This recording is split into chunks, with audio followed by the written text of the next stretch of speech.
The bass reverberated through the soles of my worn-out sneakers as I balanced 3 martini glasses on my tray. Sweat trickled down my back beneath the tight black uniform that all servers at Eclipse were required to wear.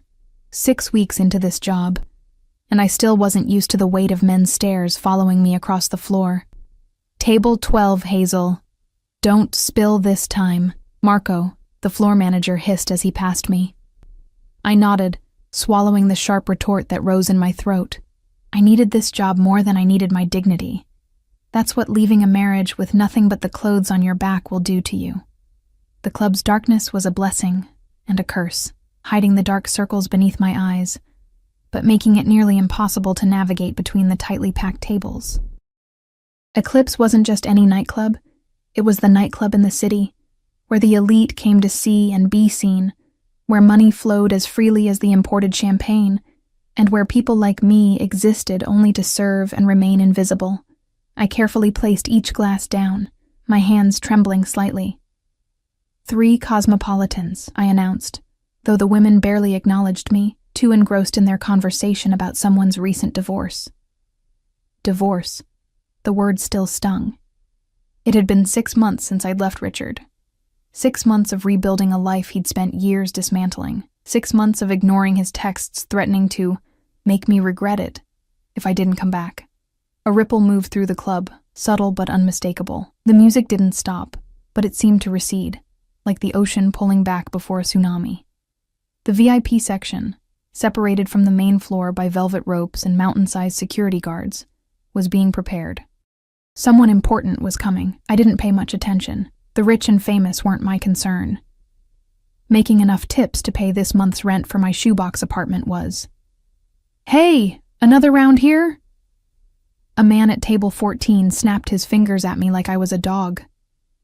I plastered on a smile and headed to the bar, handing the order to Danny, the bartender who had become my only friend in this new life. "You look dead on your feet," she said, expertly mixing a whiskey sour. "How many doubles have you pulled this week?" 4. I rubbed my temple. "But I need the money." She nodded, understanding in her eyes. She knew pieces of my story, not everything, but enough. "Take table 7 next. They're good tippers." I was weaving my way back through the crowd when the atmosphere changed again. This time the shift was palpable. Heads turned toward the entrance of the VIP section. Security seemed to materialize from nowhere, earpieces in place, expressions impassive. And then I saw him. He didn't enter like I would have expected a powerful man to, with grandiosity or obvious dominance. It was quite the opposite. He stepped into the space and the space yielded to him, as though the air itself recognized something my conscious mind had yet to comprehend. Tall, with broad shoulders draped in a suit that even I could tell cost more than my yearly rent. Dark hair, cut close on the sides but longer on top. A jaw that could have been carved from marble. But it was his eyes that caught and held me. Dark, observant, missing nothing. They scanned the room once, efficiently, before he moved deeper into the VIP section, flanked by 2 men who radiated barely contained violence. I realized I had stopped walking. My tray tilted precariously. A splash of whiskey sour spilled over the edge of a glass, droplets hitting my hand. The sting snapped me back to reality. "Who's that?" I whispered to a passing waitress named Tia. She glanced over, then back at me with wide eyes. "You don't know?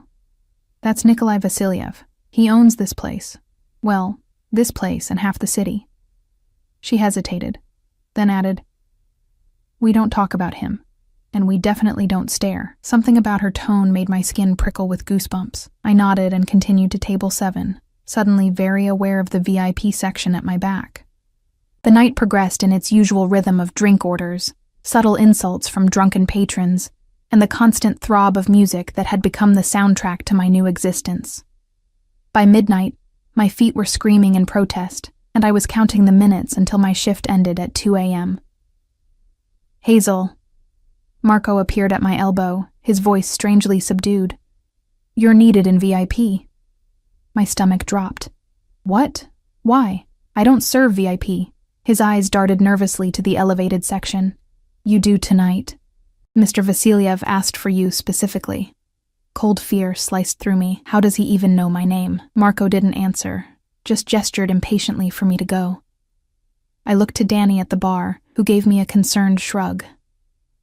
My pulse hammered as I approached the security guard at the velvet rope. He gave me a once-over before stepping aside. The VIP section was another world, quieter, with plush seating and private booths shielded from prying eyes. Crystal bottles glittered under subtle lighting. I was directed to the central booth, where Nikolai Vasilyev sat, now with his suit jacket removed, and his crisp white shirt rolled up at the sleeves, revealing strong forearms marked with what looked like faded scars. Up close, he was even more intimidating, not because he was trying to be, but because power emanated from him like heat from fire. His eyes found mine immediately, and I had the unsettling feeling that he'd been waiting for me, specifically. The two men I'd seen earlier sat at adjoining booths, watching the club with predatory awareness. "Mr. Vasilyev requested you," the hostess murmured, then disappeared before I could protest. I stood frozen, tray clutched to my chest like a shield. "Sit." His voice was deep, accented with something Eastern European, and it wasn't a request. "I'm supposed to be serving. Sit." This time, there was a subtle edge that made my knees bend automatically, lowering me to the seat across from him. He studied me with an intensity that made me want to crawl out of my skin. I'd seen that look before. Richard had examined me like that in the early days, before admiration turned to possession, and possession to control. "Your name is Hazel." Again, not a question. I nodded, not trusting my voice. "You've been working here 6 weeks. Before that, nothing. It's as if you appeared out of thin air." He took a slow sip from a tumbler of amber liquid. "I make it a point to know everyone who works in my establishments." My heartbeat thundered in my ears. How did he know? I'd been careful, so careful, using my middle name on applications, paying for everything in cash until I could open a new bank account. Richard couldn't find me, which meant no one should be able to. "I'm just a server," I managed. Something like amusement flickered across his face. "No one is just anything, Hazel." The way he said my name made it sound different, important somehow. "Everyone has a story. I find yours intriguing." One of his men approached, leaning down to whisper something in his ear. Nikolai's expression hardened for a moment before returning to its inscrutable calm. "It seems we have a situation that requires my attention." He stood in one fluid motion, buttoning his suit jacket. "We'll continue this another time." Relief flooded through me, quickly replaced by confusion. Continue what? We'd barely spoken. As he passed my seat, he paused, leaning down slightly. "Don't look so frightened, little bird. If I wanted to hurt you, you wouldn't have seen me coming." It wasn't reassuring. I sat there, unable to move, until the entire entourage had swept out of the club. Only then did I realize I was trembling. "What did he want?" Danny asked when I returned to the bar. "I don't know," I answered honestly. "To intimidate me, maybe," she frowned. "Be careful, Hazel. Men like that." She trailed off, but I understood. Men like that took what they wanted. Men like that didn't ask permission. I'd escaped one cage. I wasn't about to walk into another. The next morning, I woke to someone pounding on my apartment door. Groggy and disoriented, I stumbled through my tiny studio, checking the peephole before opening. It was a delivery man, holding an enormous arrangement of white roses. "I didn't order these," I said through the crack in the door, chain still fastened. He shrugged. "I just deliver 'em, lady." He thrust a clipboard at me. "Sign here." Against my better judgment, I signed and accepted the flowers. There were at least 3 dozen roses, their perfume quickly filling my small space. The card simply read, "Until next time," and my blood ran cold. How did he know where I lived? I dropped the flowers into the trash, but the scent lingered, a reminder that my carefully constructed anonymity had been shattered with insulting ease. That night, I seriously considered not going to work, but missing a shift would mean missing pay, and my meager savings wouldn't cover both rent and food. I had no choice. The club seemed different somehow, as though Nikolai Vasilyev's brief presence had altered its very atoms. Or maybe it was just me who had changed. I found myself jumping at shadows, scanning the VIP section obsessively. "He's not here." Marco told me around midnight, a knowing smirk on his face. But he will be. Saturday nights, always. I nodded numbly. 3 days. 3 days to figure out what to do, where to go. Because one thing was clear. I couldn't stay. Something about Nikolai Vasilyev had triggered every warning bell inside me. It wasn't just that he was obviously dangerous. It was the way he'd looked at me, like he could see through the careful facade I'd built, straight through to the broken pieces I'd been trying to glue back together. I'd just finished serving a bachelorette party when Tia rushed over, eyes wide. "There's a guy at the bar asking for you. Says he's your husband." The world tilted sideways. It couldn't be. Not here, not now. But it was.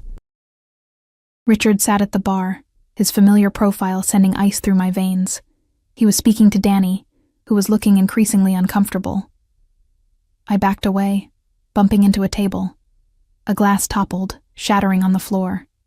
The sound drew his attention, his eyes locked with mine across the crowded room, and the smile that spread across his face sent me spiraling back into memories of broken dishes, bruised wrists hidden beneath long sleeves, and apologies that meant nothing. "There you are, sweetheart," he called, rising from his seat. "I've been looking everywhere for you." I turned and ran, pushing through the crowd toward the back exit. The night air hit my lungs like a shock as I burst into the alley behind the club. Where could I go? My apartment wasn't safe. If Richard had found me at work, he'd find me there too. The sound of the door opening behind me sent me running again, but I'd only made it a few steps when headlights flooded the alley. A sleek black car with tinted windows had pulled up, blocking my escape.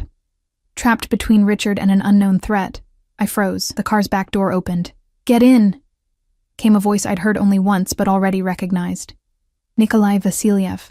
Richard's footsteps were getting closer. I had seconds to decide, the devil I knew or the one I didn't. I chose the unknown. I dove into the car, the door closing behind me with a soft, expensive click. Through the tinted window, I watched Richard emerge into the alley, confusion replacing the predatory look on his face as the car pulled smoothly away. "Interesting choice," Nikolai remarked from beside me, his presence filling the spacious back seat. "Most people run from me, not to me." I turned to face him, adrenaline making me reckless. "What do you want from me?" His dark eyes studied me with that same unsettling intensity. "Right now? To know why your husband makes you run like a frightened rabbit." The directness of the question startled me. "Ex-husband," I corrected automatically, "and it's none of your business." Instead of being angered by my tone, he seemed amused. "Everything in this city is my business, Hazel. Especially the things that try to hide from me." The car moved silently through the night streets, taking me further from everything familiar and deeper into a world I didn't understand. "Where are we going?" I asked, trying to keep the panic from my voice. "Somewhere safe," he replied, his gaze never leaving my face. "You look like you could use that right now." And despite everything in me that screamed this man was dangerous, I couldn't argue with his assessment. I did need safety. I just wasn't convinced I'd find it with Nikolai Vasilyev. But as the city lights blurred outside the window and his quiet, commanding presence filled the space between us, I realized I'd made a choice that would change everything. I just didn't know yet if I'd regret it.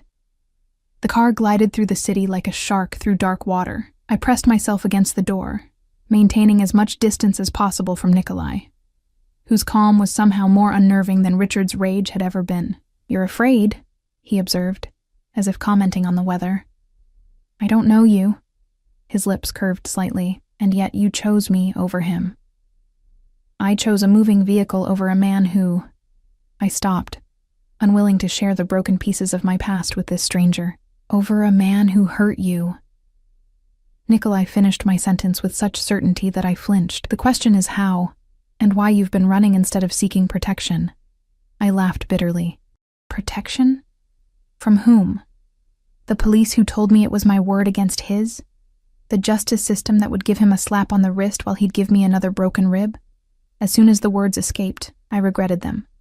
I'd revealed too much. Nikolai's expression didn't change, but something in his eyes darkened, like storm clouds gathering. "I see."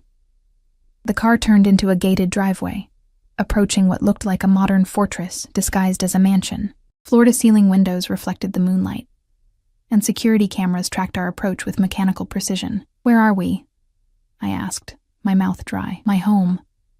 Panic surged through me. "I need to go to my apartment." "The apartment where he found you?" Nikolai shook his head. "Not safe." "How did you know he found my apartment?" "I didn't, until now." His eyes held mine, and I realized he'd tricked the confirmation out of me with insulting ease. The car stopped, and a security guard opened Nikolai's door. He stepped out, then looked back at me. "You can come inside and be safe tonight, or I can have my driver take you wherever you wish to go. Your choice, Hazel." It wasn't really a choice. Richard knew where I worked, where I lived. I had nowhere to go, no one to turn to. With a defeated sigh, I followed Nikolai. The house was even more impressive inside. High ceilings, tasteful art, and furnishings that whispered of wealth rather than shouted it. A woman in a neat uniform appeared, her eyes carefully blank as Nikolai spoke to her in what sounded like Russian. She nodded and disappeared. "Irina will prepare a room for you," he said, leading me into a living area with views of the city below. "You'll find everything you need." I stood awkwardly, arms wrapped around myself. "Why are you doing this?" "Sit." He gestured to a sofa, and I found myself obeying before I could think better of it. He poured 2 glasses of amber liquid from a crystal decanter and handed one to me. "Drink. It will help with the shock." I took a small sip, the whiskey burning a path down my throat.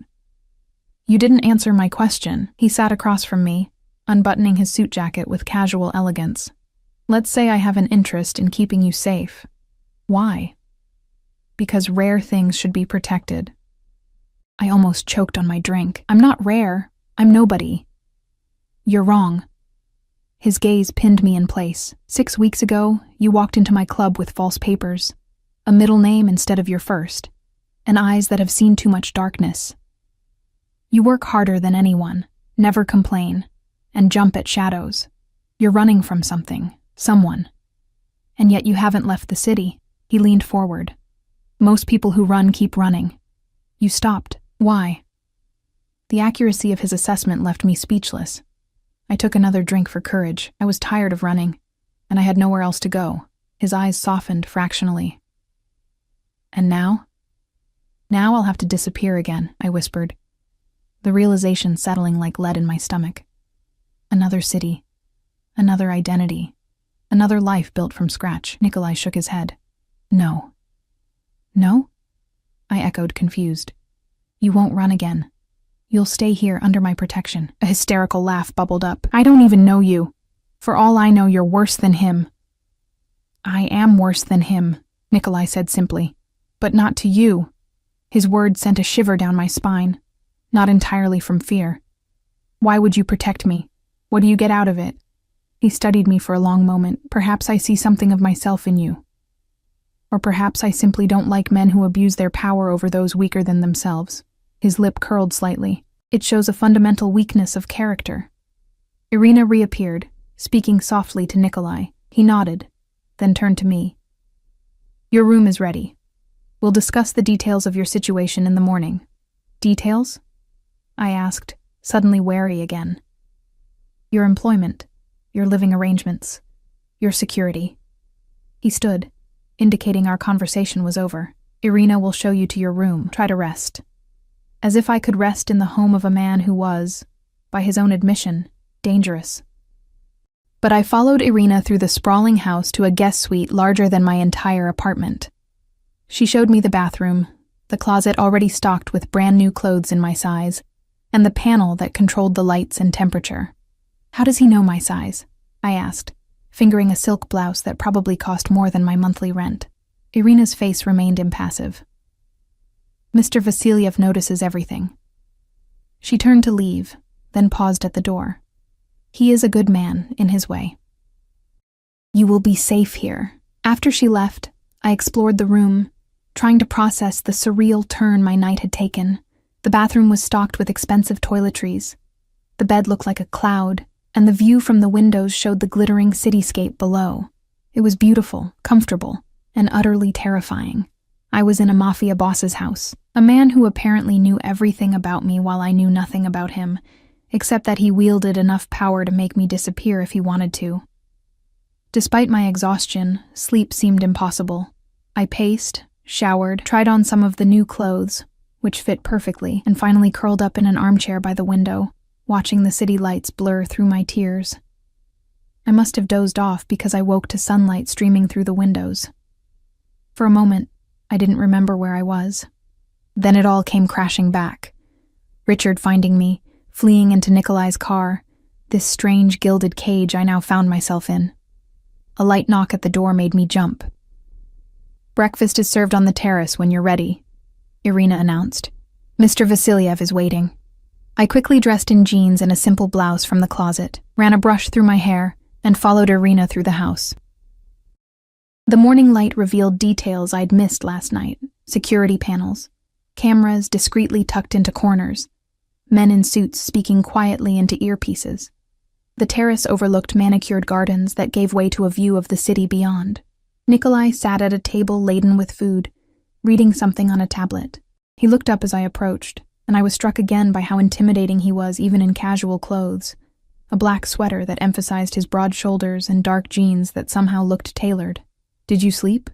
he asked, setting the tablet aside. "Not really." He gestured to the chair across from him. "Eat. Everything is better with food in your stomach." I sat reluctantly, taking a slice of toast and some fruit. "What happens now?" "Now we talk honestly." He poured coffee into a cup and pushed it toward me. "Your husband," "ex-husband," I corrected again. "Your ex-husband," he amended, "is looking for you. He found you once. He'll find you again unless steps are taken." "I can leave the city," I suggested, though the thought of starting over again made me want to weep. Nikolai shook his head. "Running isn't the answer. Not anymore." "Then what is?" "Making him understand that you're no longer available to him." The way he said it sent a chill down my spine. "What does that mean?" Nikolai took a sip of his coffee, watching me over the rim. "It means you'll stay here, under my protection. You'll continue working at the club, but as my personal guest, not as a server. Richard will learn that you've aligned yourself with someone he cannot challenge." "Aligned myself?" I repeated, my voice rising. "You're talking about me like I'm a chess piece." "In this city, everyone is a chess piece," he replied calmly. "The difference is whether you're a pawn or a queen. I'm offering to make you a queen. By what? Pretending to be your girlfriend?" I scoffed. His dark eyes held mine, by becoming mine. My mouth went dry. "I don't belong to anyone. Not Richard, not you, not anyone." Something like approval flashed across his face. "Good. Remember that fire when he comes for you again." "You think he will?" "I know he will. Men like him don't let go easily." I pushed my plate away, my appetite gone. "Why are you doing this? Really?" Nikolai studied me for a long moment. "Let's just say I recognize something in you worth protecting. And what do you want in return?" Nothing came without a price. Richard had taught me that lesson well. "For now, nothing." He stood, straightening his sweater. "Come. There's something I want to show you." Curious despite myself, I followed him back through the house and down to a lower level. He led me to a door with a keypad, entered a code, and pushed it open. The room beyond took my breath away. It was a library, with floor-to-ceiling bookshelves, comfortable reading nooks, and a fireplace large enough to stand in. Sunlight streamed through skylights, illuminating thousands of volumes. "You like books," Nikolai said. Not a question. I nodded, stunned by the beauty of the space. "How did you know?" "You always have one in your bag, different one each shift."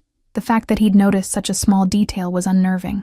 I wandered along the shelves, trailing my fingers over leather-bound spines. "This is my sanctuary," Nikolai said quietly.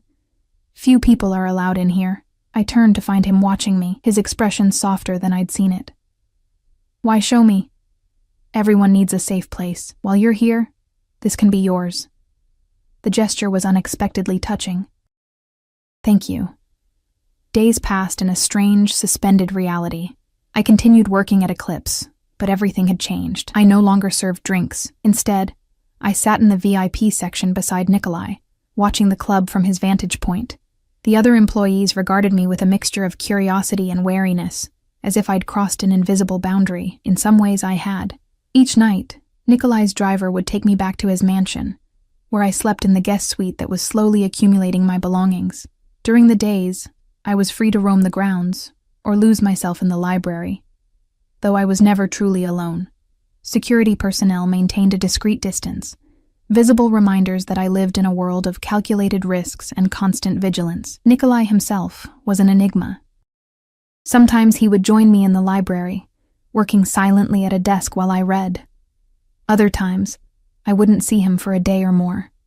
He never explained his absences, and I never asked. The less I knew about his business, the safer I felt. It was during one of these quiet moments in the library, almost 2 weeks into my strange new arrangement, that I finally gathered the courage to ask the question that had been burning in my mind. "Has Richard tried to find me again?" Nikolai looked up from his papers, his expression unreadable. "Yes." My heart stuttered. "When? Where?" "He came to the club 3 nights ago. He was intercepted before he could enter." "Why didn't you tell me?"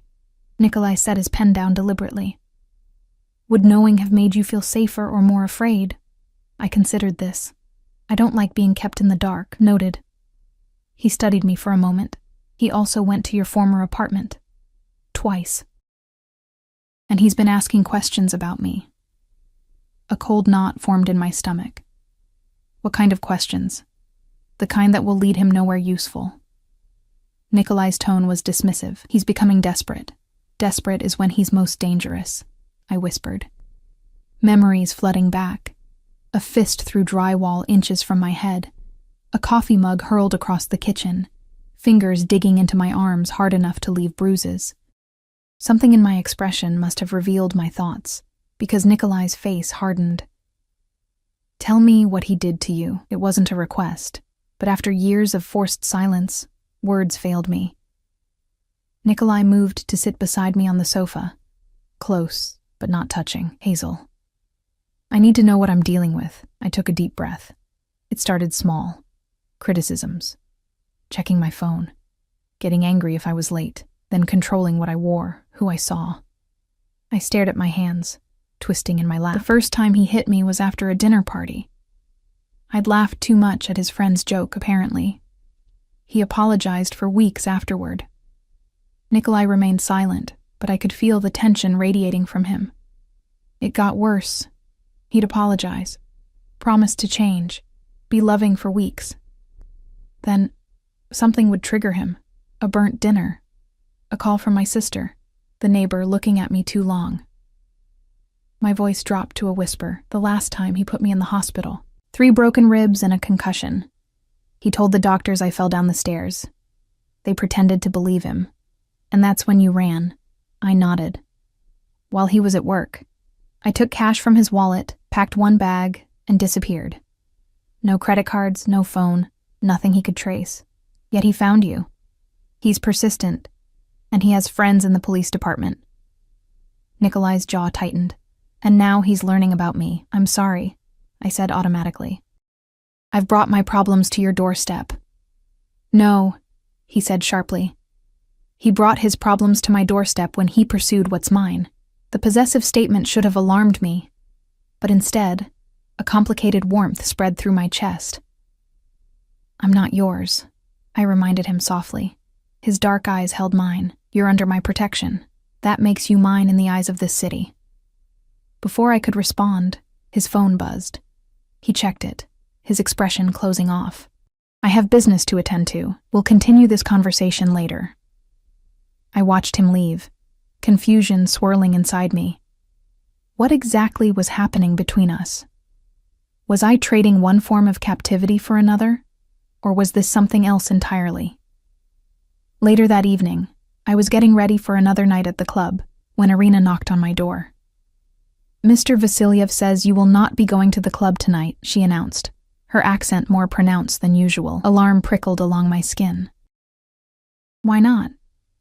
"He did not say, only that you should stay here. He will not be home tonight." The subtext was clear. Stay put. Stay safe. But after nearly 2 weeks of compliance, something in me rebelled. I was tired of being a passive character in my own life story, first controlled by Richard, now protected by Nikolai. "Thank you, Irina," I said politely, already planning my escape. I waited until she left, then changed into jeans and a sweater, tucking my hair under a baseball cap I found in the closet. The security in Nikolai's house was designed to keep people out, not in, but I still had to be careful of the watchful eyes of his staff. I slipped out through a side door during a shift change I'd observed over the past week, making my way to the road that led away from the estate. From there, I called a rideshare using the new phone Nikolai had given me, a phone I was suddenly unsure if I should be using, given it might be tracked. Too late for second thoughts. I needed air, space, freedom, even if just for a few hours. The driver dropped me off downtown, not far from Eclipse but away from its immediate vicinity. The night was cool, the streets busy with people enjoying the evening. For the first time in weeks, I felt anonymous, invisible in the best possible way. I wandered into a small bookstore cafe, ordered a tea, and settled into a corner chair with a novel I'd pulled randomly from a shelf. The normalcy was intoxicating, just a woman reading a book, not a fugitive wife, not a mafia boss's, whatever I was. I was so absorbed in this fantasy of ordinary life that I didn't notice the door opening, didn't sense the danger until a familiar voice sliced through my temporary peace.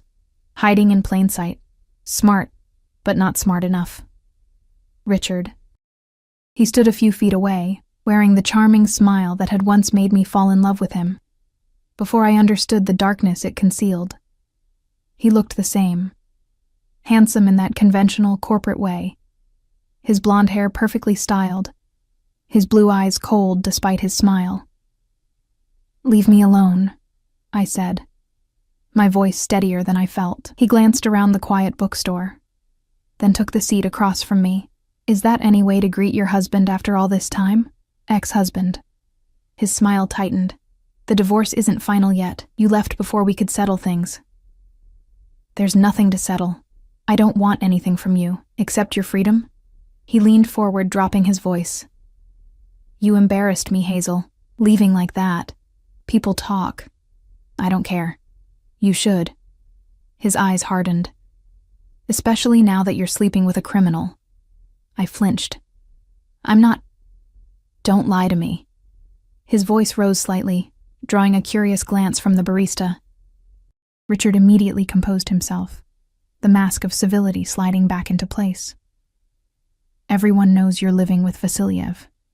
Do you have any idea who he is? What he does?" "I know he doesn't hurt me," I said pointedly. Richard's jaw worked. "I made mistakes. I've admitted that.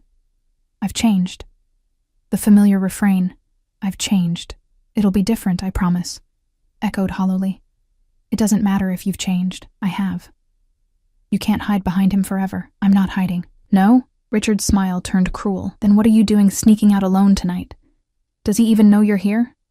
Ice slid down my spine. He'd been watching me, following me. The illusion of freedom shattered like glass.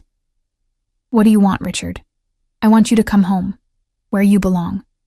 "That's never going to happen." His eyes narrowed. "We'll see about that. Your new boyfriend has enemies, Hazel. Powerful ones. When he falls, and he will, what do you think will happen to his little pet?" Before I could respond, the bookstore door opened again. 2 men in suits entered, scanning the room with practiced efficiency before their eyes landed on us. My heart sank. Nikolai's men, which meant he knew I'd left. Richard followed my gaze, his expression darkening when he recognized the threat. "Think about what I said," he murmured, rising from his seat. "This isn't over." Brr.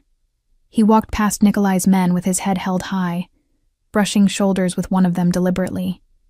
The man turned, his hand moving slightly toward his jacket, but his companion gripped his arm in warning. They let Richard leave, their focus shifting to me. The taller one approached my table. "Ms. Hazel, Mr. Vasilyev requests your return."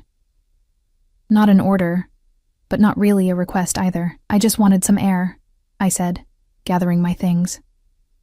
"He understands, but it's not safe." As if to emphasize his point, he opened his jacket slightly, revealing a holstered gun. My stomach dropped. The reality of Nikolai's world, of the world I'd entered, hit me with renewed force. The ride back to the estate passed in tense silence. My brief taste of freedom had turned to ash, leaving only fear and uncertainty in its wake. What would Nikolai do? Would he be angry? Would he wash his hands of me and my problems? And why did that possibility hurt more than it should? The mansion was lit up against the night sky, security more visible than usual. As we pulled up to the entrance, I was surprised to see Nikolai himself waiting on the steps, his posture rigid, his face a controlled mask that did nothing to hide the storm in his eyes. I stepped from the car, bracing myself for his reaction. "Are you hurt?" he asked, his voice deceptively calm. "No." "Did he threaten you?" I hesitated, unsure how much Nikolai already knew. Not directly. His jaw tightened. "Inside. Now." I followed him through the foyer and into his study, a room I'd glimpsed but never entered before. Unlike the warmth of the library, this space exuded power and control. Dark wood, leather furniture, and walls lined with monitors displaying security feeds from various locations. "Sit," he commanded, pouring himself a drink with controlled precision that betrayed his anger. I perched on the edge of a leather armchair. "How did you know where I was? Your phone, the car, the cameras outside." He turned to face me, drink in hand. "Did you really think I wouldn't have safeguards in place? So I am a prisoner. No, you're protected. There's a difference." "Is there?" I challenged, my own anger rising. "I've spent the last 6 months trying to regain control of my life, only to find myself controlled by another man." Nikolai's eyes flashed. "I am nothing like him." "Aren't you? You track my movements. You decide where I go, what I do. The only difference is you haven't hit me yet." As soon as the words left my mouth, I regretted them. Something raw and painful crossed Nikolai's face before his expression hardened again. "I have never raised my hand to a woman in my life," he said, his accent thickening with emotion. "And I never will." "I'm sorry," I whispered, ashamed of my outburst. "That was unfair." He set his glass down untouched. "What did he say to you tonight?" I recounted my conversation with Richard, watching Nikolai's expression darken at the mention of enemies and threats. "He's been looking into you," I finished. "He said you would fall, and when you did." "He believes I'm vulnerable," Nikolai mused, pacing slowly. "Interesting. Are you?" I asked before I could stop myself. "Vulnerable?" His eyes met mine. "Everyone is vulnerable to something, Hazel." The way he said it made me wonder if he was talking about more than just business rivals or legal threats. "He's never going to stop," I said quietly. "As long as I'm with you, he'll keep coming." "Is that why you left tonight? To protect me?" Nikolai's tone was incredulous. "No, I left because I needed to breathe, to remember what it felt like to make my own decisions." He studied me for a long moment, then nodded slowly. "I understand the need for freedom. More than you might think." "You do?" Nikolai moved to sit across from me, his posture less rigid. "I was born in a small village outside St. Petersburg. My father was a drunk who beat my mother and us children. When I was 12, he broke my arm for stealing food from the pantry." His voice was matter-of-fact, but I could see old pain in his eyes. "That night, my mother put us on a train to Moscow to stay with her sister. She promised to follow when she could." "Did she?" I asked softly. "No." "He killed her 2 days later." My hand flew to my mouth. "Nikolai, I'm so sorry. I tell you this not for sympathy, but so you understand. I know what it is to be powerless, to live in fear, and I know what it is to vow never to be powerless again." His dark eyes held mine. "Richard is a coward who preys on those weaker than himself. I am not like him." "I know," I said, and was surprised to realize I meant it. "But you're right about one thing," he continued. "You need freedom, control over your own life." "What are you saying?" "I'm saying that tomorrow we will make arrangements for you to have your own apartment. Secured, of course, but yours. You'll have a driver and security detail, but they will take you wherever you wish to go." Hope fluttered in my chest. "Really?" "With conditions," he added. "You call if you're going somewhere unexpected. You don't go out alone at night. And you continue to appear with me at the club regularly. Why the club? Because Richard needs to understand that while you may not be living under my roof, you are still under my protection. I considered his offer. It wasn't complete freedom, but it was more than I'd had in years. With Richard, or since fleeing him. I accept your conditions. Something like relief crossed his face. Good, but I have conditions of my own, I added, surprising myself with my boldness. Nikolai raised an eyebrow. Do you? Yes. I want to know more about you. The real you, not just the Mafia boss everyone fears. And I want honesty between us. No more finding out from others that Richard came looking for me. A small smile curved his lips. You drive a hard bargain, Hazel. Do we have a deal? He extended his hand. We have a deal. I took his hand, expecting a brief handshake. Instead, he held it a moment longer than necessary, his thumb brushing over my knuckles in a gesture that sent warmth spreading up my arm. The next day, Nikolai was true to his word. He took me to see 3 different apartments, all in buildings he owned, all with security systems that would make Fort Knox envious. I chose the smallest one, a sunny 1-bedroom with large windows and a balcony overlooking a quiet courtyard. You don't like the penthouse? Nikolai asked, genuine confusion in his voice as I signed the lease for the modest apartment. I smiled. This feels more like me. He nodded, accepting my choice without further question. It will be ready tomorrow. Tonight, you'll stay at the mansion one last time. That night at Eclipse, I sat beside Nikolai in the VIP section as usual, but something had shifted between us. There was an ease that hadn't been there before, a comfortable silence that required no filling. Tell me something about yourself, I said during a lull in the music. Something no one else knows. He considered the request, sipping his drink. I wanted to be a pianist when I was young. Really? Do you still play? Sometimes, when I need to think. I tried to imagine his strong, scarred hands moving gently over piano keys. I'd like to hear you play sometime. His eyes met mine. Perhaps you will. The moment was interrupted by one of his men leaning down to whisper something in his ear. Nikolai's expression hardened instantly. What is it? I asked when the man had moved away. Your husband is outside, demanding to see you. My heart leapt into my throat. Here? Now? Yes. And he's not alone. Before I could process this, Nikolai was standing, buttoning his suit jacket with deliberate calm. Stay here. Dmitri will remain with you. Where are you going? To have a conversation. Nikolai, don't... But he was already moving through the club, his security team falling in around him like a well-choreographed dance. I started to follow, only to find my path blocked by Dmitri, a mountain of a man whose stoic expression brooked no argument. Please, Ms. Hazel, stay seated. Frustrated but knowing I had no choice, I sank back into the plush VIP sofa. My nerves stretched to breaking point. The minutes crawled by, each one an eternity of imagined confrontations and violence. When Nikolai finally returned, his appearance was impeccable. Not a hair out of place, not a wrinkle in his suit, but there was something in his eyes, a cold satisfaction that sent a shiver down my spine. What happened? I asked as he resumed his seat beside me. We reached an understanding. What kind of understanding? Nikolai signaled for a fresh drink. The kind that ensures he won't bother you again. Cold fear gripped me. You didn't... kill him? Nikolai's voice was low, amused. No, Hazel. Despite what you may think, I don't solve all my problems that way. Relief washed over me, followed quickly by suspicion. Then how? Let's just say I made him an offer he couldn't refuse. The movie reference would have made me smile under different circumstances. What kind of offer? Nikolai studied me for a moment, as if deciding how much to share. Information is power, Hazel.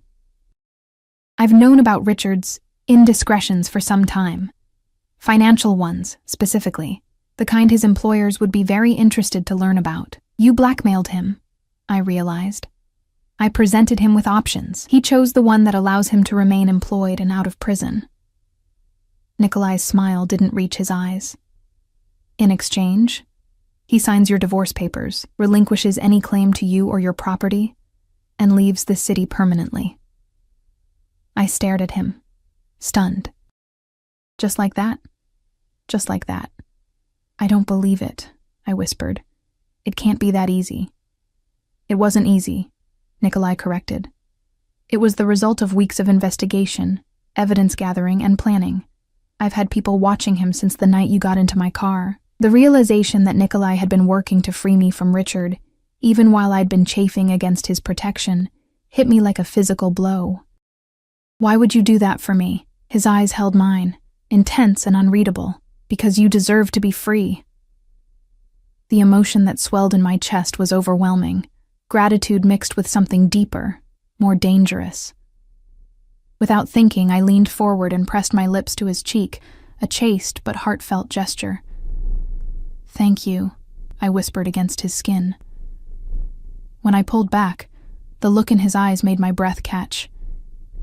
Desire, yes, but also surprise, as if my simple gesture had caught the unflappable Mafia boss off guard. For a moment, I thought he might kiss me properly. Instead, he reached out to brush a strand of hair from my face, his touch feather-light. You should get some rest, he said softly. Tomorrow is a new beginning. True to Nikolai's word, my new apartment was ready the following day. The movers brought what few possessions I'd accumulated during my stay at his mansion, along with several unexpected additions. Books from his library that I'd enjoyed, a state-of-the-art security system that connected directly to his team, and a sleek grand piano that dominated my small living room. I don't understand, I said, running my fingers over the polished ebony surface. You said you wanted to hear me play, Nikolai replied, watching me with that intense gaze that seemed to see straight through to my soul. This way, I have a reason to visit. The implication that he needed a reason sent a complicated mixture of emotions swirling through me. You're always welcome here, I said softly. A ghost of a smile touched his lips. We'll see if you still feel that way after a week of true freedom. But freedom, I was discovering, was a relative concept. True, I had my own space now. A place where I could breathe, make my own decisions, come and go as I pleased within the boundaries of our agreement. Yet I found myself looking forward to the evenings at Eclipse, sitting beside Nikolai in the VIP section, learning the subtle languages of his world. I found myself missing the quiet mornings in his library when he was called away on business. I found myself wondering what he was doing, thinking, feeling when we were apart. It was during one such evening at the club, nearly a month after moving into my apartment, that everything changed again. I was sitting alone in the VIP section, Nikolai having stepped away to deal with some business matter, when Danny appeared at my side. My former colleague had been promoted to bartending the VIP section, a move I suspected had as much to do with keeping a friendly face near me as with her skills. Your bodyguard's slipping, she joked, setting a fresh drink in front of me, leaving you all alone with the wolves. I smiled, glancing at Dmitri, who stood at a discreet distance, his watchful eyes never leaving me. I'm hardly alone. Danny followed my gaze and laughed. Fair point. Still, it's the first time I've seen you without Nikolai glued to your side in weeks. He's not glued to my side, I protested, feeling heat rise to my cheeks. Honey, that man doesn't let you out of his sight when you're here, and the way he looks at you, she gave a theatrical shiver. It's intense. I took a sip of my drink to hide my reaction. It's not like that. Danny raised an eyebrow. No? You live in his building. You spend every night here in his section. His men follow you everywhere. If it's not like that, what is it like? I had no answer. What was it like between Nikolai and me? We'd developed a strange, intimate friendship, sharing meals, conversations, even laughter, but he'd never crossed the line into anything more physical than an occasional touch of his hand on the small of my back, guiding me through the club. It's complicated, I finally said. Danny snorted. With him? I bet. She leaned closer, lowering her voice. Just be careful, Hazel. Men like Nikolai Vasilyev don't do casual relationships. When he decides you're his completely. Before I could respond, a commotion near the club entrance drew our attention. The crowd was parting like the Red Sea, making way for a striking woman in a red dress that clung to her statuesque figure like a second skin. Her dark hair was pulled back in a severe style that emphasized her sharp cheekbones and full lips. She moved with the confidence of someone who knew exactly the effect she had on a room, and she was headed straight for the VIP section. Dmitri stepped forward, blocking her path, but she said something to him that made him hesitate, then reluctantly step aside. She climbed the few steps to the VIP area, her eyes scanning the space until they landed on me. "So," she said in a Russian accent thicker than Nikolai's, "you are the one who has captured my brother's attention. Brother." The word echoed in my mind as I studied her face, suddenly seeing the resemblance, the same dark eyes, the same proud bearing. "I'm Hazel," I said, extending my hand. She ignored it, choosing instead to slide into the seat across from me, her calculating gaze taking in every detail of my appearance. "Anya Vasilyeva," she introduced herself. "Where is Nikolai?" "Handling some business. He'll be back soon." She made a dismissive gesture. "Business? Always business. And now he has a new distraction." The way she said the word made it sound like an insult. I straightened my spine. "I'm not a distraction." Her perfectly shaped eyebrow arched. "No? Then what are you exactly? His girlfriend? His lover? His charity case?" Each suggestion stung more than the last. The truth was, I didn't know what I was to Nikolai.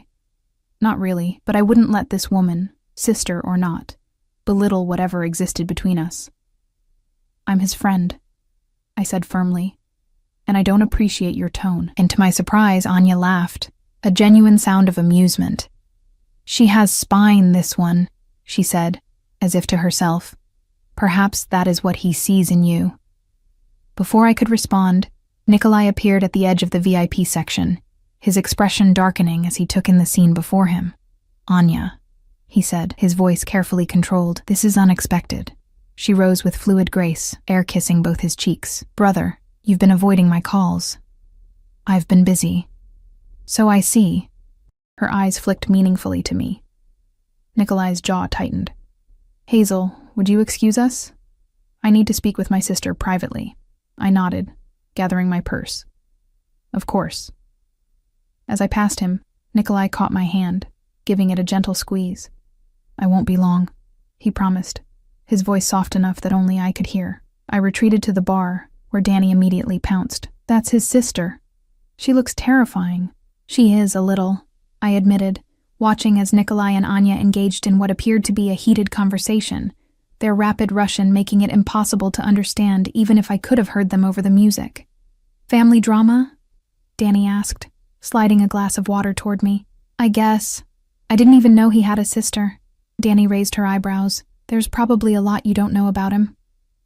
Her words echoed uncomfortably in my mind as I watched Nikolai and Anya. She was right. For all the time we'd spent together, for all the conversations we'd had, there were vast regions of Nikolai's life that remained a mystery to me.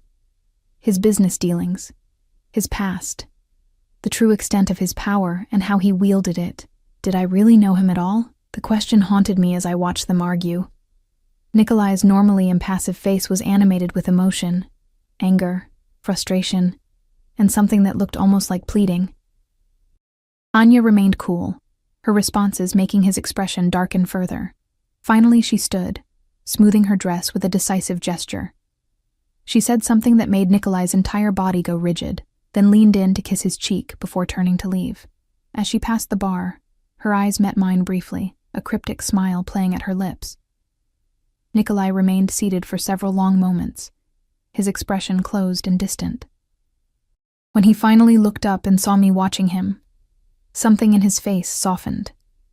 He beckoned me back with a slight tilt of his head. "Is everything okay?" I asked as I rejoined him. "Family matters," he replied vaguely. "Nothing for you to worry about." But the tension in his shoulders and the shadows in his eyes told a different story. I placed my hand over his on the table. "You can talk to me, you know, if you want to."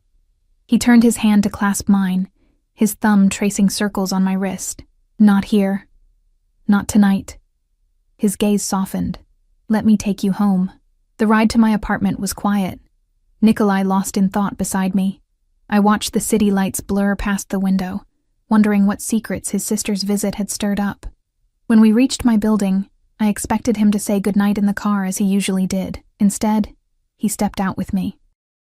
"May I come up?" he asked, a vulnerability in his voice I'd never heard before. I nodded, leading him through the lobby to the elevator. We rode up in silence, the air between us charged with unspoken words.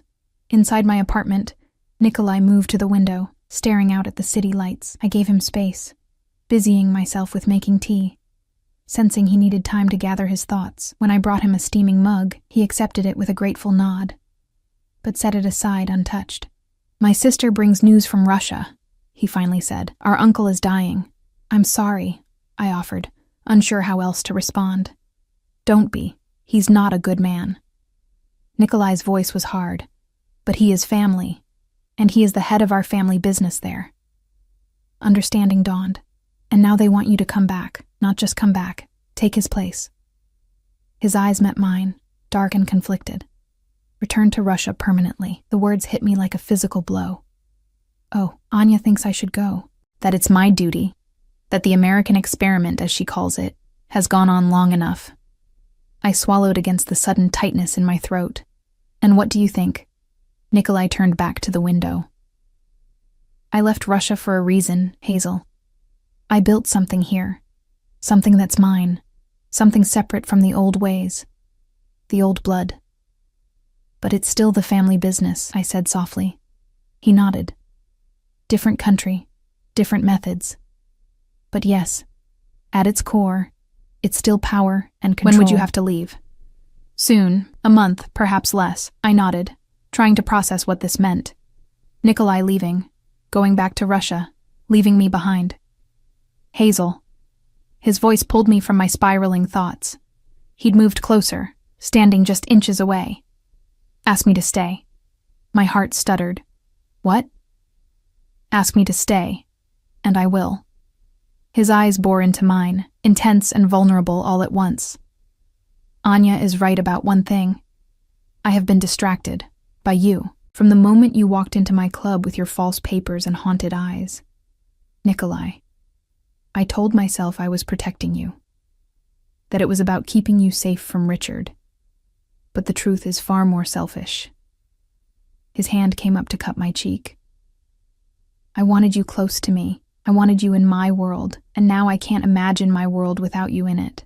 My pulse raced at his touch, at his words.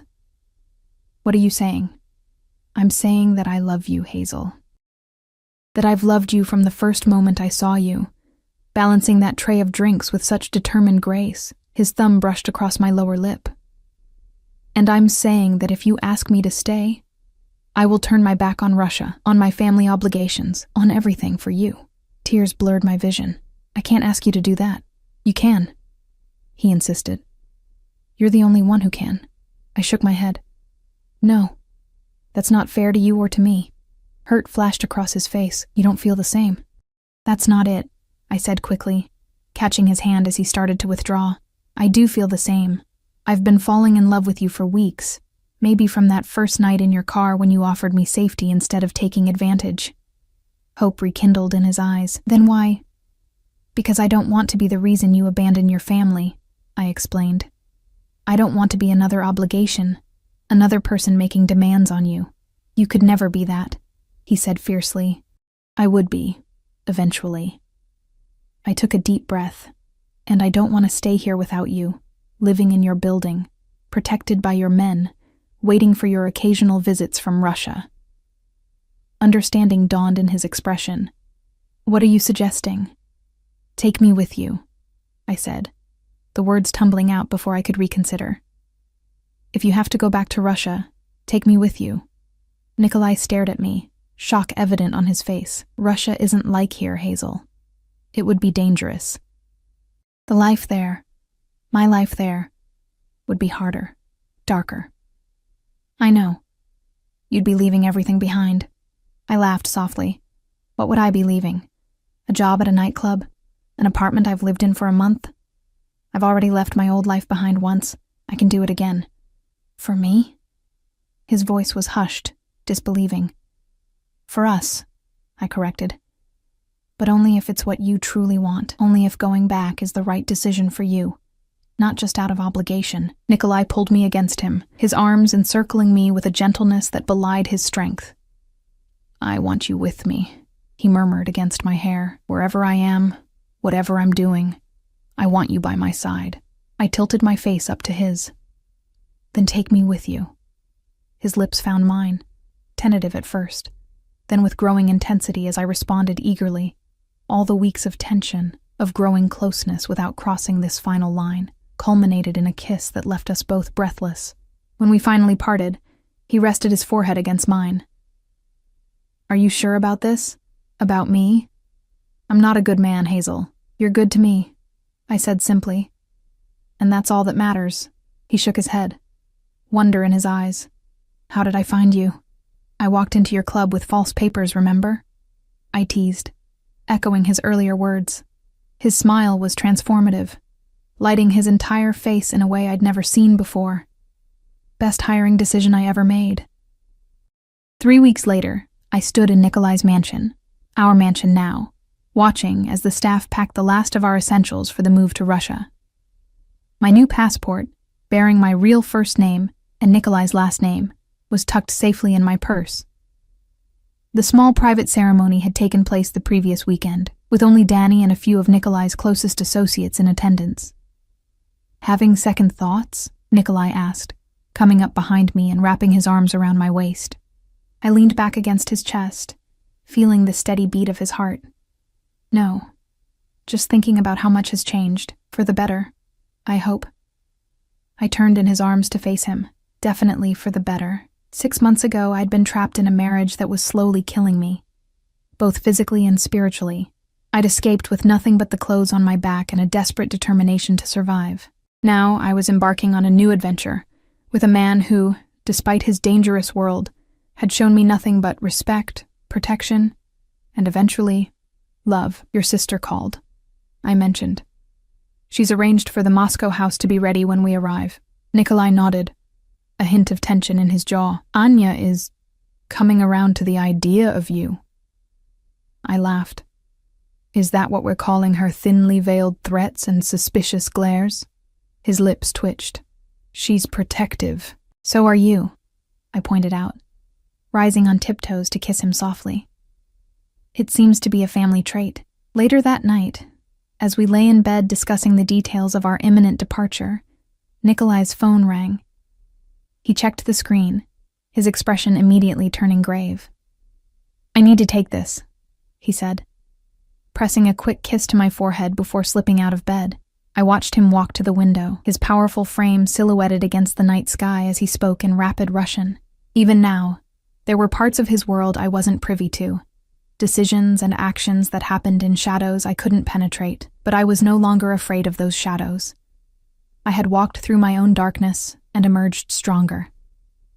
Whatever challenges awaited us in Russia, whatever difficulties came with being the wife of a man like Nikolai Vasilyev, I would face them with the same determination that had carried me this far. When he returned to bed, I curled against him, breathing in his familiar scent. "Everything okay?" I asked. "Just some last business to settle before we leave," he assured me, his arms tightening around me. "Nothing for you to worry about." I believed him. Not because I thought he would never lie to me, I wasn't that naive, but because I trusted that whatever he kept from me was meant to protect, not to harm. "I love you," I whispered into the darkness. His lips found mine, gentle yet possessive. "You are my heart, Hazel Vasilyeva, the only truly good thing I've ever had." As I drifted toward sleep in the safety of his embrace, I reflected on the strange path that had led me here. From a broken marriage to a nightclub job, from a chance encounter with a Mafia boss to becoming his wife. It wasn't the life I had imagined for myself, but it was a life I had chosen freely, with open eyes and a whole heart. And as Nikolai's breathing deepened beside me, his body relaxed in sleep in a way it rarely was in waking, I knew with absolute certainty that I had made the right choice.